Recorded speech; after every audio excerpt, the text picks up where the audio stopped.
We had spring-like warmth for the start of this week with high temperatures in the 70s, but now we're cooling back down big time. Say hello to winter again with temperatures back down to around freezing on Saturday morning. I'll have more details on the temperatures coming up. Now at 10, improving reading rates in the Peach State, what the state literacy coach is doing to help. And a local NFL player continues a holiday tradition giving back to the community.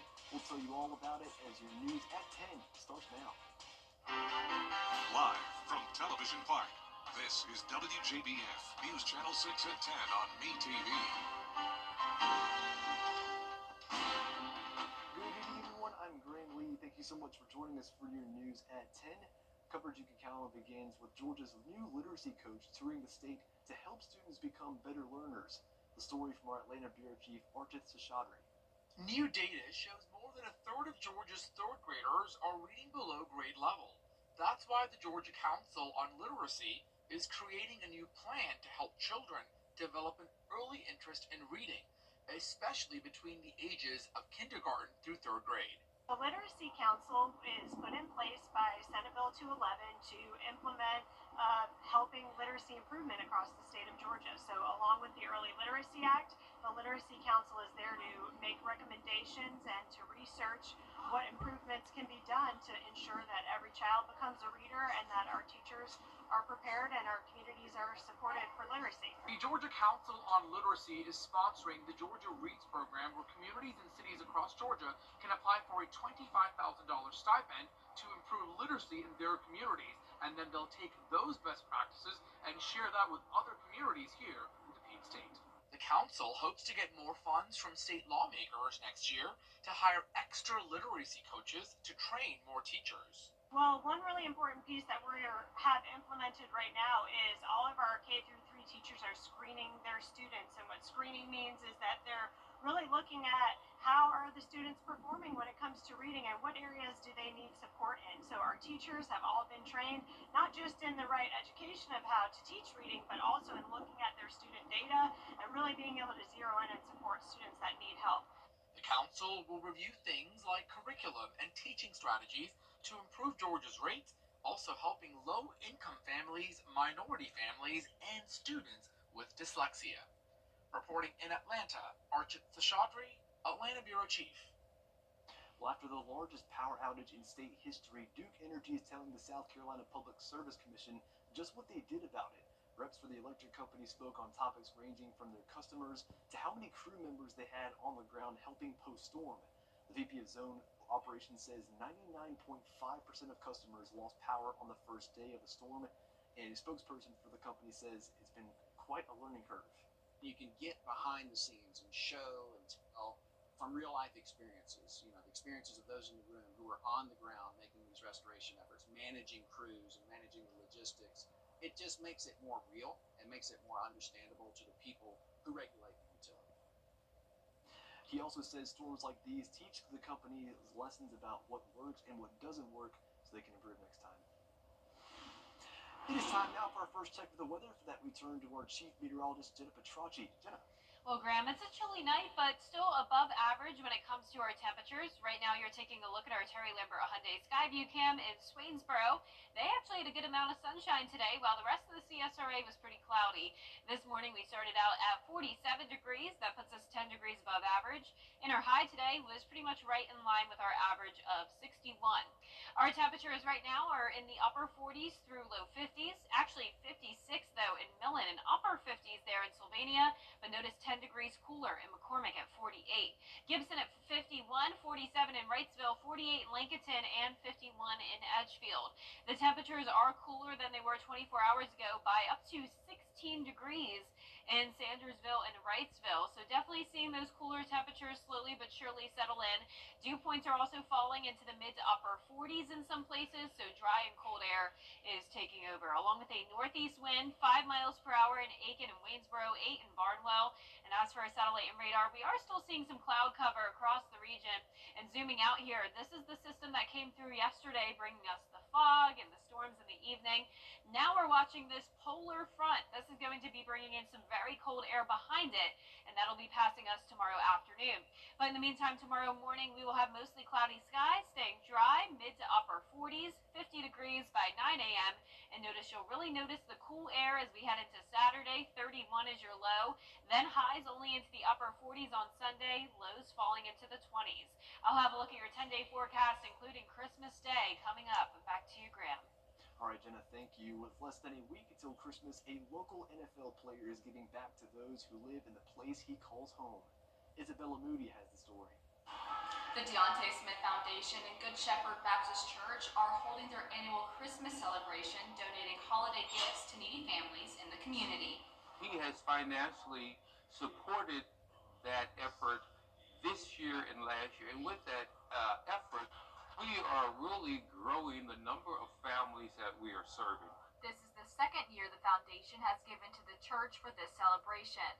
Last year, they were able to give $10,000, but was able to give $12,500 this year. Although Smith was unable to attend the celebration, he still sent a video to wish the families a Merry Christmas. I just want to wish everybody a safe and blessed, happy holidays, and I hope you guys have a Merry Christmas. With like the hurricanes and things that have gone on in the community, he's really big on rehabilitation. So there's two different things. There's, charitable work and there's rehabilitation. He doesn't want to just give money away. He actually wants to help empower and implement and change things that are going on in the city of Augusta. Around 30 families were chosen to the event. One attendee has been coming to this event and is appreciative of everything the church has done for her grandchildren. I'm just glad that the church have a program where the young folks can come and feel safe. A parent I spoke to is thankful her kids have a place to feel safe and an event to bring joy to their family during the season. It's a world, and the world isn't what we expect it to be. So this is a place for kids to come and feel safe and open and free from all the outside stuff in the world. Organizers hope to expand this in the coming years and to continue to give back to families during this time. In Augusta, Isabella Moody, WJBF News Channel 6. And staying with the holiday spirit of giving means a little more this holiday season for one local man who's helping raise cancer awareness through a unique gift. Randy Barr's inspiration behind his cardinal and angel-themed Christmas ornaments is in tribute to his late wife Linda Bars, who passed away last year due to brain cancer. This is the second year Bars handcrafts 300 ornaments, each carrying a bell symbolizing the completion of a patient's chemotherapy treatment, something he says his wife Linda never got to do. While we were going through the different treatments and going to the different centers and everything, we would see individuals get off the bus and go to get cancer treatments, and we would wonder, where's their family? Where's someone that could be with them? And they would be walking in by themselves, and that just bothered me to no end. So, the ornaments are to tell everyone you're not alone, to encourage you. I want you to ring that bell. I want you to complete your treatments and walk out of here and take that bell with you. Patients will receive their ornaments and coloring books on Christmas morning. It was also a holly jolly time for many children in the Garden City today. More than 1,300 children from more than 500 local families will receive Christmas gifts through the Salvation Army's 45th annual Angel Tree program. This year, the organization served about 300 more families than last year because of the hurricane. It's all thanks to generous community donors. What I say so often is this ministry of dignity and helping people who may not be able to do things that some of us might take for granted that we can provide. This very generous community steps up and donates just amazingly well. For more information on the Angel Tree program or how you can support the Salvation Army, we have more information on our website, WJBF.com. Also today, families from one of Augusta's oldest neighborhoods gathering to celebrate the holiday. Longtime family and friends of the Sand Hills community gathered for a traditional Christmas dinner. Sand Hills was established in 1874 and formerly known as Elizabethtown Historic District. The area has been home for many generations of families. This dinner was an opportunity for families to gather and celebrate the area's rich legacy and the bonds that have been formed over the years. Community leaders also showed up to provide their support for the community. Food, desserts, raffles, gifts, and lots of smiles. Coming up next, making sure kids in Augusta can enjoy holiday cheer. We'll have the story after the break. Mostly cloudy tonight, but clearing out on Friday. Will be a beautiful sunny day with the cooler temperatures settling in. Near freezing on Saturday morning, but a warmer Christmas day. Your full Viper 6 forecast coming up. The death of a love with red uniforms. Go back. Now, your most accurate forecast with WJBF Live Viper 6. Welcome back. You're taking a look at a snowy view here in Green Bay, Wisconsin on our Terry Lambert Hyundai Skyview cam. They're actually dealing with what's known as an Alberta clipper. Notice all the snowfall up here in Minneapolis all the way down to Indiana and across the Great Lakes region. There's a low pressure system with a trailing cold front and all this Arctic air in behind it. This cold front will be all the way across Georgia by tomorrow afternoon, and that is going to bring us the chill in the air as we head into the weekend before Christmas.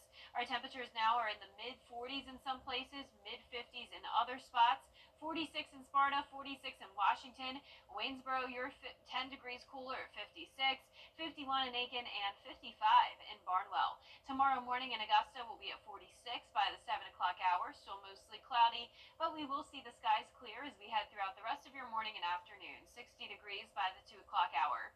Winter is now just 2 days away, though you're probably thinking it's been feeling like winter really since October. We got temperatures down into the 20s, but then of course we've also had our fair share of warmer temperatures. So we've just been on this roller coaster ride, constantly up and down, but we're going down again this weekend. 20s and 30s in the forecast for your Saturday morning, and you can see on top of that we're also going to be tracking some gusty conditions Friday afternoon. Gusts up to around 25 miles per hour, and then as we go into the overnight hours, the winds will definitely settle down a bit, but still can't rule out a gust up to around 15, and that will make the actual temperature feel even colder, potentially down into the mid-20s. So 31 will be your low in Augusta on Saturday, 53 in the afternoon, down into the upper 40s by Sunday, so getting even colder. But overall, this is just a brief cold snap that'll last around 4 days. Then the temperatures become more mild as we get to around Christmas Day. So I'm going with 62 as your high on the big holiday. Also will be cloudy and a 30% chance of a few showers. Now let's take a look at that future cast for Christmas Day. Christmas Eve, though, at noon will be cloudy but dry. Then it's possible we could see a few spotty showers into Tuesday afternoon and evening. A dry start, most likely, though, for Christmas morning. Now keep in mind we are still 6 days out, so things could definitely change, and we'll keep you updated as we get closer to the date. But as of now, the models are consistently showing the rain coming in later in the day on Christmas. This is 10 o'clock at night. So if that's the case, that really won't disrupt your plans at all. And as I mentioned, we will keep you posted on that. Our lows tonight will be in the low to mid-40s, and our highs tomorrow will be in the upper 50s to low 60s. Here's a look at your 10-day forecast. Lots of sunshine to enjoy as we head into the weekend. Clouds will be taking back over on Tuesday with those slight rain chances Tuesday all the way into next weekend. And our highs will be near average or even above average into the mid-60s. So not a bad forecast for Christmas, Graham. Yeah, not too bad. I mean, obviously 6 days out, things could change, Yep. but looks like towards the latter end of the night, just make sure you have your rain jacket. Exactly. Gotcha. Well, the FBI is doing everything they can to bring local students a magical holiday. Castle Pines Mobile Home Park was one of the hardest hit areas impacted by Hurricane Helene, some losing all they had. The children attend Gracewood Elementary, and today the FBI and City of Augusta made sure those students will have something to open on Christmas Day. Toys of all kinds were handed out. I get to watch these smiles and see the look on these young people's faces, and know that we're, in some small way just giving back to the community, because we live here. I mean, this is our home too. I understand how devastating that storm was, and if we can just put a smile on a young person's face or make it a little easier for the parents. And the FBI officials say community outreach is a big deal. They also reached out to Mayor Johnson to give back to those in need. Coming up, how to keep your little ones safe while traveling for the holidays. We'll have those tips straight ahead. So call today. Advanced Air Technology.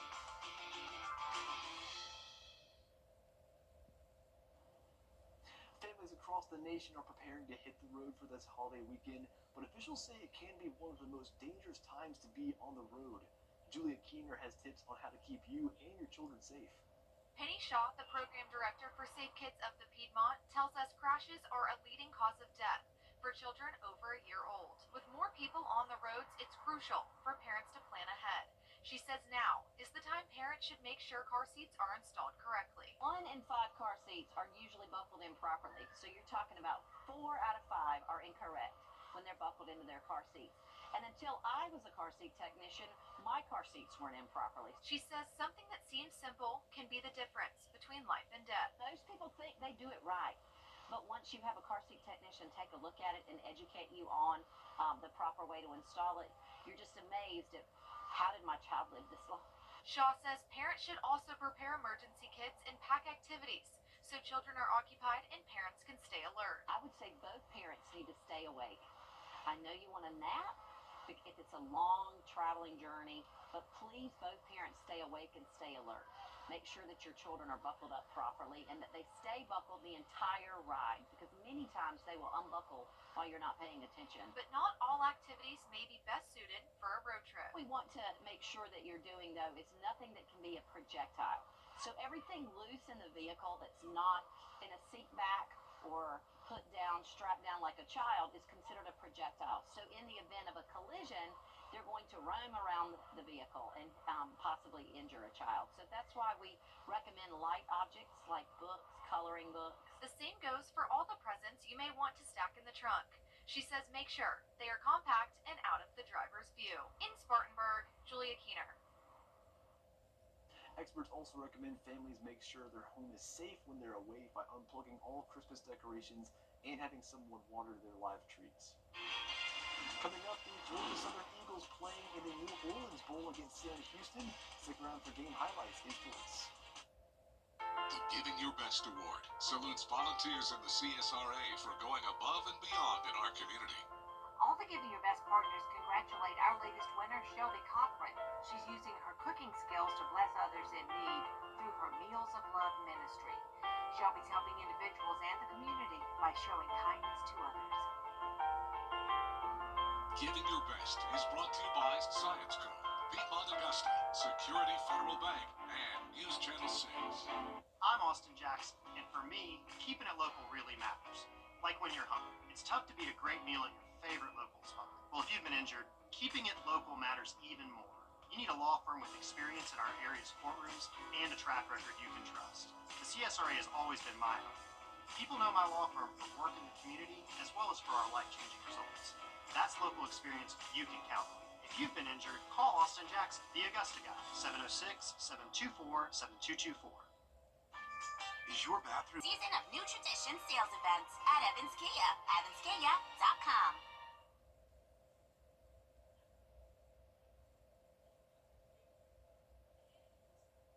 The Georgia Southern Eagles playing their final game of the 2024 season, playing in the New Orleans Bowl against Sam Houston. In the first quarter, Sam Houston up 7-0. The Eagles trying to tie the ball game up and get back in this. French finds Josh Dallas in the corner for the 17-yard touchdown reception. Then jumping to the second quarter now, French, he scrambles out of the pocket. He throws on the run, but it's picked off. Jalen Jimerson with his second interception on the night. As of the fourth quarter, Sam Houston leads it 28-19.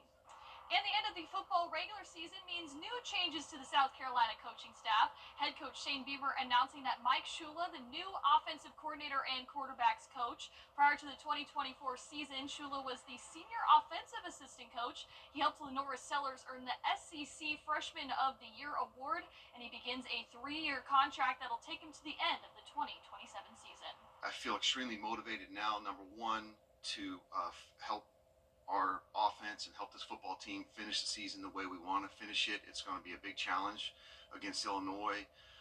And then as I spoke to the offensive players just briefly a couple days ago, just to continue to build on what we have. The Gamecocks will face off against the Fighting Illini. Kickoff set for 3 p.m. on New Year's Eve right here on News Channel 6.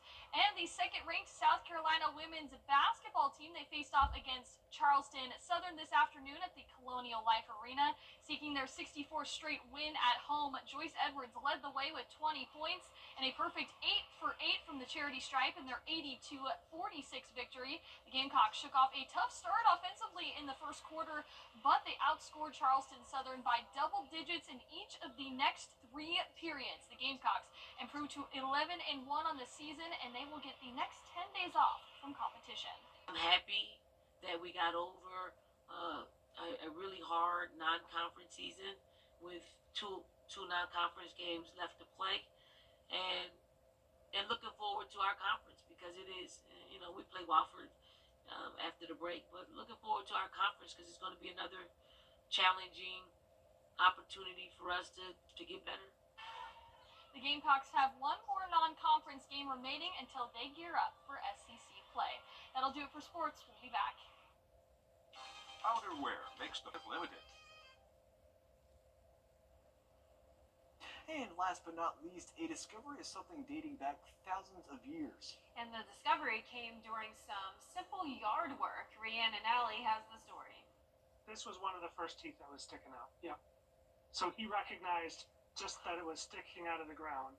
Imagine you're mowing the lawn and you stumble upon a fossil dating back to the Ice Age, 13,000 years ago. It was a Friday morning, and a couple property owners came into the college because they had found something unusual, but it was pretty clear immediately that they had mastodon teeth. The fossilized mastodon jaw was found just 12 to 18 inches in the ground in the backyard of a home north of New York City.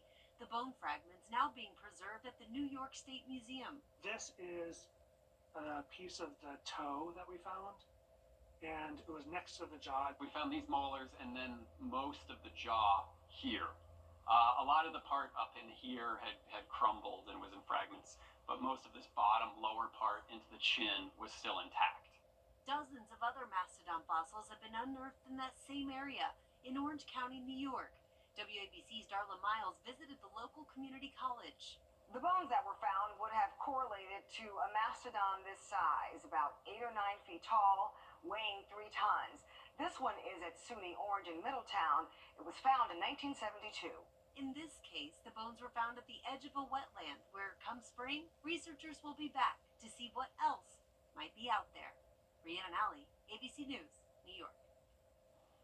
I think this goes to show you that you never know what you can find underground. Yeah, I mean, I personally wouldn't want to do some yard work, but if I have to do yard work, at least I'd want to find something cool like that. I will happily take your place. I grew up doing yard work. Really? So, yeah, mowing grass was like a necessity for me to be able to live in my parents' house. Well, it is funny, though. A lot of people wouldn't think this about me, but in college, I had a job where I would mow the grass. There you for go. My job. There you go. Yeah, and that was tough, especially in the summer months down in the south. Yes. A lot of mosquitoes around, a lot of ant hills I'd have to try to maneuver around. But anyway, it's not going to be hot this weekend. It's going to be cold. Temperatures are down into the low 50s and even upper 40s on Sunday. Lows are going to be well below freezing, down to 24 on Monday morning. More clouds and warmer temperatures next week. Thank you for joining us for your news at 10. You continue the top of the hour on News Channel 6. And Hogan's Heroes is next here on MeTV.